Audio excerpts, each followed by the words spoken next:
Wheelin' Engineering Night at the Races presented by 97.3 Jack FM. We kick things off with the INEX Bandoleros. The green flag is in the air. Cheyenne Flippo in control of the INEX Bandolero main event. Applying the pressure now, the 05 of Cade McClinney. On the rear bumper of Flippo as they exit turn number 4 and contact between the two cars late in the race. Cade McClinney sees the checkered flags in the air, but a decision to move him back to second for rough driving gives the win to the 00 of Cheyenne Flippo. Next up, the NASCAR Mini Stocks. At the drop of the green flag, a drag race into turn number 1. Side by side out of turn number 2 with Terry Pettit in the 15 car taking the advantage and moving into the lead. And all over Pettit's rear bumper is the 41 of Randy Smith. Smith tries a move on the outside in the apex of turns 1 and 2. Contact between the two leaders. Smith continues to apply pressure to the number 15 of Pettit as they exit turn number 4. Terry Pettit is going to hang on to see the checkered flags and earn his first win of 2015, extending his points lead. Next up, a great field of NASCAR Spec Mods at Kern County Raceway. Look at the move by the driver of the number 9 car, Ed Coffey.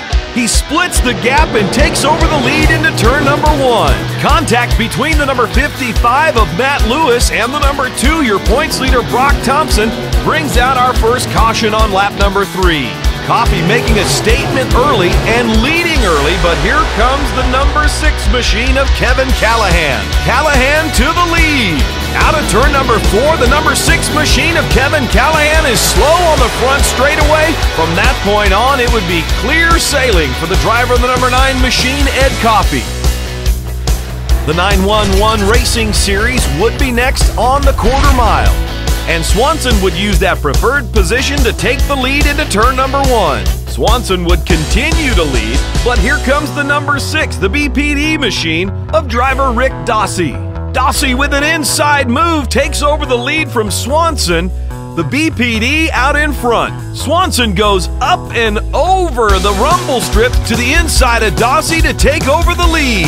And the Kern County Sheriff's Department makes it 2 in a row to start the season in the 911 Racing Series. Sergeant Joel Swanson gets the win. NASCAR Super Stocks would be on the track next. Here comes the 02 of Paul Ebersbacher, making it 3 wide into turn number 1. A bold move is going to pay off for Ebersbacher as he takes the lead early. Here comes Bedingfield challenging for the lead on lap number 7. He would be your new leader.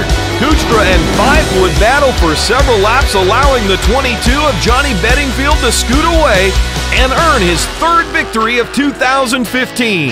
Ending the night at Kern County Raceway Park, Wheelin' Engineering Night at the Races, presented by 97.3 Jack FM, would be the Pro Late Models.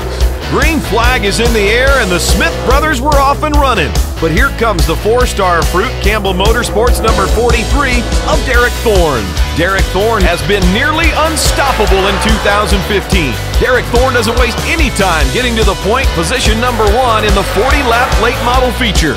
The Smith brothers in tow, the 9 of Kenny Smith and the 99 of Tim Smith, trying to keep up with that 43 of Derek Thorne. Laps beginning to wind down now. Trouble on lap number 34 brings out caution in the Pro Late Model main event. We restart on lap number 35. 35 in the books, just 5 laps to go, and Derek Thorne puts the hammer down. Thorne drives away from the rest of the field out of turn number 4. He sees the checkered flag. Derek Thorne goes back-to-back in the Pro Late Model division at Kern County Raceway.